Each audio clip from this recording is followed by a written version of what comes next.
I seriously wonder आजकल ladies single रहना क्यों प्रेफर कर रही है। क्योंकि भाई मर्द तो बच्चे जैसे बिहेव करने लग गए हैं। अपने पार्टनर में किसी बच्चे को संभालने की जिम्मेदारी नहीं लेनी है। देखो, हर एक छोटी छोटी चीजों के लिए ना मर्दों को समझाना पड़ता है। हर महीने का हमारा मूड स्विंग्स का कारण इन्हें बताना पड़ता है। वॉशरूम जाकर आने के बाद भाई फ्लश करना होता है, ये तक बताना पड़ता है। हम अगर रूठ जाए तो बस थोड़ा सा प्यार से हमें मना ले, ये भी इन्हें बताना पड़ता है। साथ में वक्त बिताना चाहिए, ये भी बताना पड़ता है। तो जब सब कुछ बताना ही पड़ रहा है तो भाई तुम हो क्यों यार। हम खुद के लाइफ में चल रही भसड़ को सॉल्व करते रहे या तुम्हारी नानी बन जाए, बस इनका डायपर बदलना रह गया है, यही कसर बाकी है। Work life, family issues, boss का प्रेशर, घर वालों के ताने, अगर मैरिड है तो बच्चे को संभालना, खुद की सेविंग्स का भी ख्याल रखना, मनपसंद चीज खरीदनी है उस चीज का भी ध्यान रखना। जब इतना कुछ औरतों की जिंदगी में टेंशन लेने के लिए ऑलरेडी है तो क्या आप बॉयफ्रेंड या हस्बैंड की बेबी सिटिंग भी करे। फॉर एन एग्जाम्पल, अगर हमें उनकी किसी बात का बुरा लगा हो या हम नाराज हो गए हो बिहेवियर से और उनको ये बात बता दी मुझे इस चीज से हर्ट हुआ है, तो भाई खुद ही विक्टिम कार्ड खेलने लग जाते हैं, जैसे कि गलती हमारी थी और फिर खुद ही रूठ कर बैठ जाएंगे। जबकि हर्ट हम हुए थे, वो बात तो साइड में रह गई, लेकिन अब इस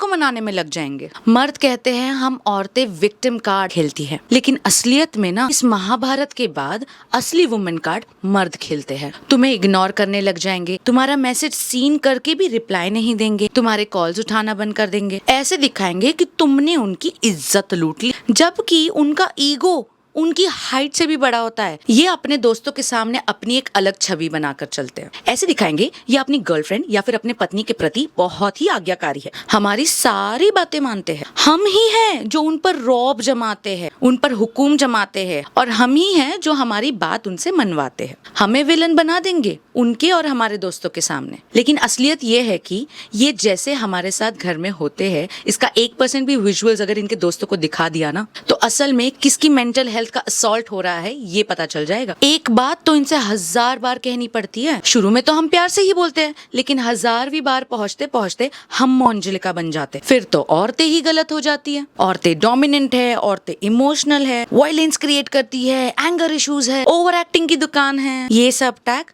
हमें ही मिल जाता है। अबे जब शुरू में प्यार से बोला था तभी सुन लेता, हमारी एनर्जी वेस्ट नहीं होती। और तुझसे उम्मीद है करके तुझे बोलते हैं, वरना किसी अजनबी से उम्मीद रखी जाती है क्या। असल में जो औरतों को टैग दिया गया है ना, नौटंकी, नखरे वाली, ये सब कूट कूट कर तो इन मर्दों में भरा गया है, और हम औरतें यूं ही बेवजह बदनाम है। तो अब समझ में आया, जीवन में दिमागी तौर से सुकून में रहने के लिए औरतें सिंगल रहना प्रेफर कर रही है, क्योंकि हमें जवान मर्द के बेस में छोटे बच्चे को संभालने का कोई शौक नहीं है। ग्रो अप यार, ग्रो अप, वरना ऐसा ही रहा ना तो किसी भी मर्द को लड़की नहीं मिलने वाली। हाँ।